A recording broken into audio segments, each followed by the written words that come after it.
দেখুন, একটি মাদ্রাসায় বাচ্চারা কোরআন পড়ছিল, আর ঠিক সেই সময় সেখানে একটি বানর চলে আসে। কিন্তু অবাক করার কথাটি হলো, সেই বানর কোনো বাচ্চাকে ডিস্টার্ব করে না, বরং সে সেখানে শান্ত হয়ে কোরআন তেলাওয়াতকে শুনতে থাকে। এবং এরপর শেষে কি ঘটনা ঘটে দেখুন। শেষে এই বানরটির কাছে কোরআন তেলাওয়াত এতটাই ভালো লাগে যে কি সে সেখানে শুয়ে থেকে কোরআন তেলাওয়াতকে শুনতে থাকে।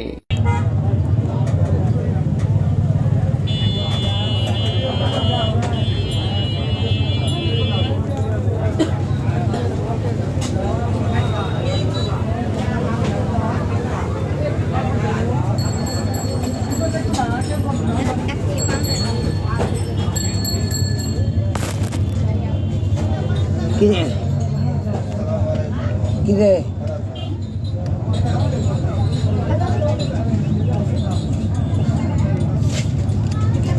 10 টাকা 10 বাবা।